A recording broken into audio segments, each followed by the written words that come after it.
This video is brought to you by Philo. Hey Wisecrack, Michael here. As you're likely aware, the city of Philadelphia has had a pretty great 2018. The Eagles won the Super Bowl, Gritty emerged as the anti-hero of working people everywhere, and It's Always Sunny in Philadelphia returned for its 13th season. And while they missed out on the golden opportunity to have Gritty beat the out of Charlie's Green Man, the season managed to do something very few sitcoms can do after 13 seasons. Not suck. So to break down exactly why this season was so much fun, we're gonna see what happens when a melancholy Dane, a crotchety German, and a chain-smoking Frenchman walk into a South Philly dive bar. Welcome to this Wisecrack edition on Always Sunny. And in case you still don't know what happened to Dennis, spoilers ahead. But before we get to it, I want to give a quick shout out to our sponsors over at Philo. Philo is an app that gives you access to all your favorite channels, including AMC, OWN, Comedy Central, A&E, BBC, Nickelodeon, Sci-Fi, Discovery, Food, VH1, History, and more. Whew, it's a lot. That includes Wisecrack favorites like South Park, Nathan For You, and most importantly, It's Always Sunny in Philadelphia. You can watch on all your favorite devices, your computer, your tablet, or if you're like me, just catch up on your phone. The best part is that you can stop paying an arm and a leg for those package deals that give you 2,000 channels that you don't even know exist. It's only $16 a month, so you can enjoy all your faves. And right now, you can try it for 7 days free and get 30% off your first month by hitting the link in the description. And now, back to the show. One of the most impressive things about the recent season of It's Always Sunny is that it's remained fresh after all these years, something not many sitcoms are able to pull off. Take a show like How I Met Your Mother. While it started off as a funny Friends remake for old millennials, look at you, you beautiful bastard, you suited up. This is totally going in my blog. By the end of its 9th and final season, it was a mess of recycled tropes and plotlines. That woman is half your age. Haven't you changed even a little? And don't even get us started on that train wreck of a finale where the main character finally finds a wife who then dies so that he can be with the woman we all knew he was meant to be with since 9 minutes into the first episode. And lest we think that How I Met Your Mother is the exception, let's not forget how Scrubs tried to reboot itself inside itself. Part of me hates how familiar this seems. I hope I can find a way to make this all feel new. Oh my god, the first day of med school, everything is so new. Or how 2.5 Men milked out 3 more seasons after the departure of Charlie Sheen by hiring Ashton Kutcher to play a slightly less gross playboy. What's upstairs? I don't know. Probably a bedroom. Why don't we go find out? Okay. So how does Always Sunny do it? Rather than avoiding repetitive plots and themes to stay fresh, It's Always Sunny has embraced a creative form of repetition that recycles ideas while injecting them with something new. This formula has left the show feeling like the perfect mix of familiar and surprising, like a golden retriever that barks out the lyrics to Who Let the Dogs Out. And if you are currently working on gene splicing technology, please make this a reality. In season 13, Always Sunny literally reboots a full episode Slow down. You're on pace to drink 130 beers. to offer a critique of our cultural obsession with reboots. God damn it, this is my all-female version. You're not supposed to be here. Well, in every reboot, you gotta have somebody from the original to make a cameo. In another, it explores the ways in which the repetition of memory changes how we remember things to subvert the traditional clip show format. What are we gonna do without our phones for 30 minutes? Well, we don't need the phones. What if we just kick back and remember some of the good old days? No. And most impressively, it takes the worn-out jokes about Mac's sexuality to new heights in the show's most genuinely moving episode to date. All right, I just don't know if I can do this, Frank. Mac, I don't get it, and I may never get it. But I do know you gotta do this. But to better understand this repetition, we need to get back to the worst walked into a bar joke I've ever told. The concept of repetition has been explored by philosophers ever since Socrates kept asking people why so many times they made him drink poison. But it really picked up steam in the 19th and 20th centuries. Soren Kierkegaard, our Dane, argued that true repetition occurs when we continually strive to live out our ideals in real life. And our German, Friedrich Nietzsche, developed a theory of eternal recurrence, which asks us to imagine that our life will repeat infinitely as a way of determining if we are living the sort of lives we'd want to live again. In the 20th century, our Frenchman, Gilles Deleuze, built upon their work to develop a new concept of repetition to help us understand creativity in both metaphysical and existential terms. We'll get back to patties in a second, but let's first take a quick look at a distinction Deleuze made between 2 types of repetition. The first, called generality, describes events that are connected through cycles and laws in a scientific manner. The sun rises every morning, it gets cold every winter, and Chick-fil-A is always closed when you want it most. These are fixed laws that always repeat and never change. The other type, aptly called repetition, describes when an attempt at recreating previous works or events leads to a unique and creative act that is not a precise replica of what happened before. Whereas Nietzsche imagines a universe in which everything repeats, Deleuze says that everything repeats, but with creative differences. For example, in the criminally underrated documentary The Act of Killing, a filmmaker asked Indonesian warlords to reenact their crimes for a movie. But in this wholly new repetition, they confront the horrendous nature of their deeds for the first time.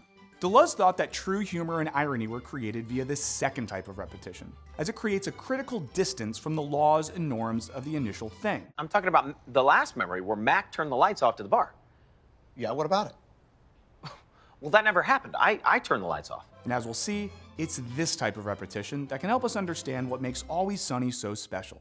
Season 13 immediately teases us with the news that Patty's has moved in a new direction from this. Your son just does not look Latino. Oh, well, I mean, it's a bit of a disappointment for us. Makes me I mean, sad. yeah, because we're truly trying to give him a future. Is there anything that we can do? Well, not unless you can change the color of this baby's skin. To this. This place has changed, you know? It's really evolved. And it's been so welcoming of this brown-skinned girl and her liberal ideals. Only to have the rug pulled out moments later. You think those liberal morons bought it? And while it seems that Mindy Kaling's character is replacing Dennis, we soon see a symbol of this Deleuzean repetition in an open-mouthed sex doll. The introduction of sex doll Dennis puts the gang back on their regular path of spiraling out of control. Oh, and the waitress sleeps with it. Oh, I f***ed them. A callback to this in season 1, whereas simply rehashing old stories would mark the generality kind of repetition for Deleuze, turning Dennis into a sex doll puts it into the realm of Deleuzean repetition that stresses difference. It also injects a new meaning, as the show provides a meta-commentary on the challenges of running a show for 13 seasons. Indy, what is this? Oh, it's just a new lighting setup. It washes me out. It's a better look. The episode is littered with other repetitions too. Mac brings back the duster, but this time he's ripped, an inversion of him becoming inexplicably fat earlier in the show. The waitress relapses back to drinking. Do you have any more bottles of wine? And the gang ends up back at a strip club. We always go to the strip club. Mac then notes how hard it is to stay relevant after all these years. I think the problem is that we're trying to do things that we used to do, but things are different now. As if establishing the philosophy of the season, this happens. You guys are played out. You're basic. Oh, yeah, you know what? You already said that. Yeah. A second ago. You run out of insults? Recycling her material. By the end of the first episode, Dennis is back, and the show is seemingly back to normal. Keep doing what you're doing. Playing a doll's asshole with your mouth and talking to something that's never going to talk back to you. Or will it?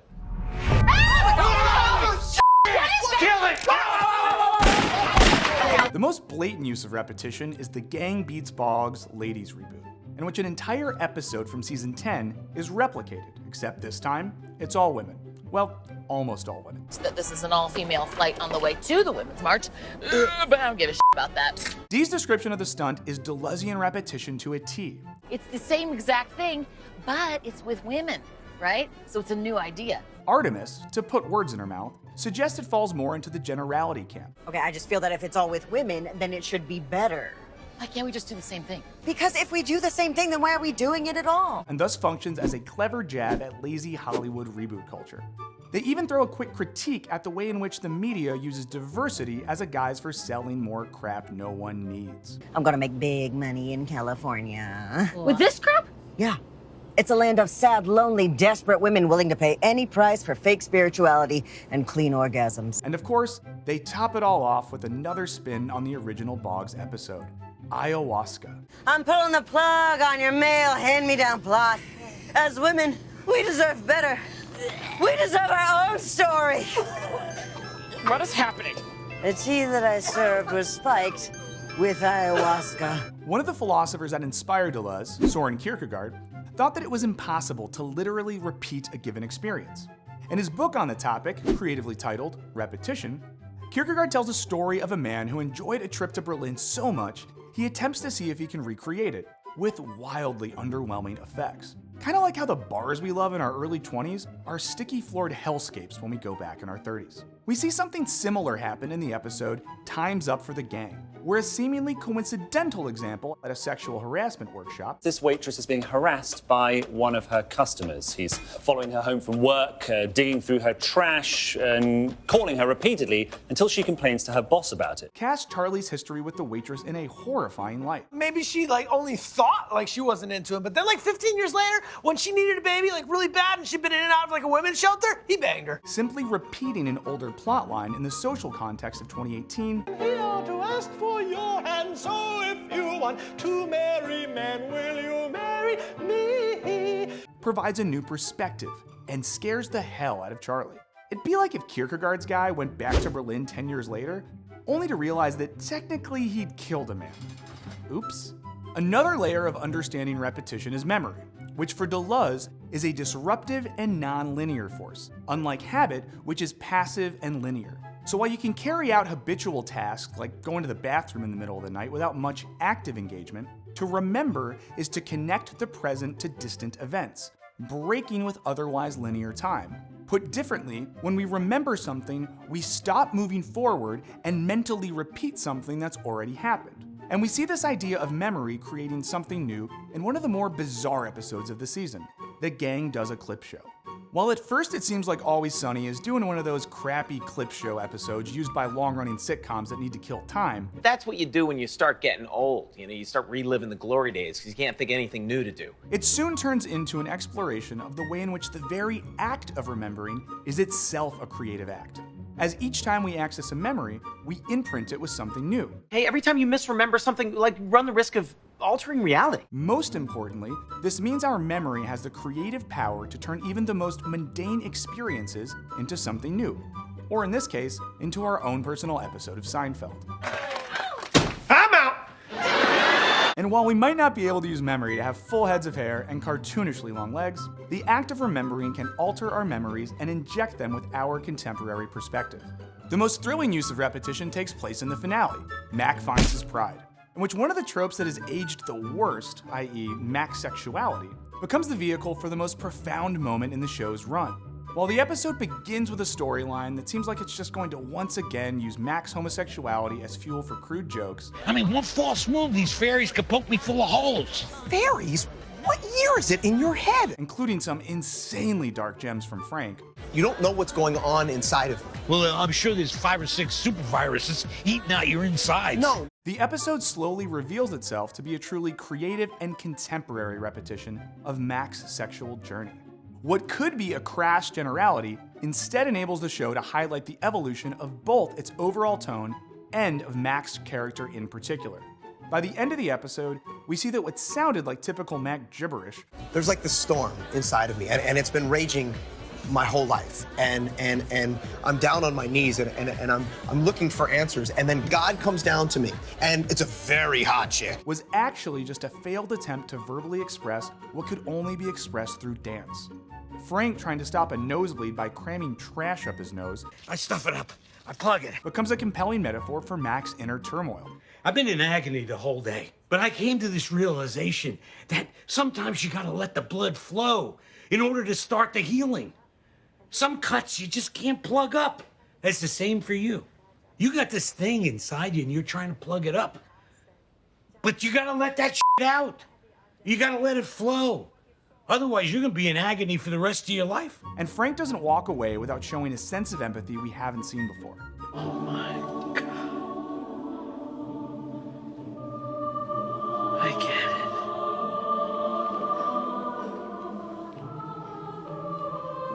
I get it. The emotional climax of the finale is not something anyone would expect from Always Sunny, or from any comedy for that matter. And if you can make it through the final dance sequence without choking up, then you just might need to seek emergency medical attention to make sure your heart is still beating. So, there you have it. By using repetition to create new moments rather than merely reproducing what's come before, Always Sunny has avoided the staleness that we'd expect from a show that's lasted through 3 different presidencies. And just like the best philosophers, it's remained focused on finding the true nature of humanity. In there, we're not so different. In there, we're all the same. In there, we're all just disgusting, vulnerable, ashamed. A bunch of filthy animals dumping in a house. It's the one common thing amongst a king and a pauper. You know, we all gotta take Well, it's time for us to crush some fight milk and hit the gym. Thanks for watching, guys, and thanks again to Philo for sponsoring this video. Peace.